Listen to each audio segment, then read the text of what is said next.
Hi guys, I am so excited. I just did my first dresser flip and it was so fun. I learned so much, but it was a great time. I was given this dresser by a family member who had received it from a family member who got it off of Facebook Marketplace and tried to fix it up and make it better, and they did, but it still has its issues. As you can see, the hardware was breaking in half. There's some pretty big chips in the paint on the side. I just decided it was time to do some work. So when I got the dresser, I was told that it was all solid wood, which I don't blame anybody for not knowing, but I started sanding it down and it did look like natural wood. And then I was still sanding and I discovered that there was particle board under there. So that kind of changed my plan, because I was gonna sand the whole thing down and have it be a natural wood look and be all pretty. But when that didn't work out, I had to change my game plan. So this is what I decided to do. I marched my little tush right on into Ace Hardware and I grabbed this primer. My girl Sarah Flips It on Instagram told me about this stuff. It's amazing.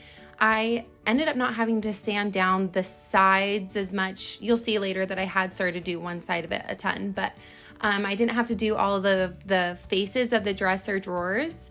I just did like a quick sand and then just used this primer over the top. It also is supposed to help with the smell, which is amazing because this dresser has been in my family for probably 6 or 7 years now, and it still smells like cigarette smoke from the original owner. So anytime we pull clothes out, they have like a little hint of cigarette smoke, which isn't really my thing. Then I picked these few colors here. They're all magnolia colors. I brought them home and my husband and I picked one together that we liked with the color of the top of the dresser and the black hardware that we had already bought on Amazon like a year and a half ago. I ended up going with the one on the far right. It's called Eden. That's what we chose. Then it was time to remove the hardware. It was like stuck into the paint, like the layers upon layers of paint. So after I screwed the holes out, I ended up having to take a screwdriver and kind of like push it out from the inside. And it was kind of a pain in the butt, but it's okay. We got it. After that, I wiped it all down to get all the dust and fingerprints and probably Cheeto marks, let's be honest. This is where it gets interesting. Sarah on Instagram that I mentioned earlier, she told me that she uses Bondo to fill holes. So the previous screws that were in there for the hardware were too big for the new hardware that I bought. So I needed to be able to fill it in and then re-drill holes. So I went to AutoZone and I got some Bondo. I had no idea what I was doing, but it ended up working like a charm, and it works out great because if you mess up or you use too much, you just sand it right off anyway. This is where I turned into a full-blown rookie and made some mistakes. I thought I could just use the hardware to kind of eyeball it and then just screw the holes. Yeah, don't do that. Thankfully, I got a right spot on most of them. And then I used a measuring tape, also a rookie mistake because those things bow. So use a ruler when you're measuring the distance between the two screw holes.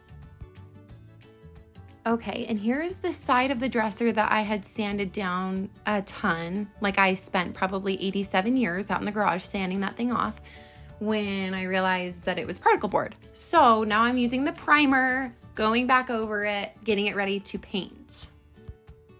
When I used the primer, I was just not smart and I was using a paintbrush. Thankfully, I wised up when it was time to do the paint and I got a roller so I could cover a lot more surface area a lot faster and a lot more even. And then I got a little craft sponge brush when it was time to get like the little nooks and crannies and the edges and all of that, the little finer things. Oh, doesn't she look so good? I am so freaking proud of this thing. I am so thankful to Sarah Flips It. She helped me so much on Instagram. I had so many questions and she was so willing to answer all of them. If you have any questions for me on how I did any of this, you can ask away, or you can just follow Sarah on Instagram because she pretty much shows you how to do all of it. Anyway, if I can do it, you can do it. Thank you for watching. Have a good weekend.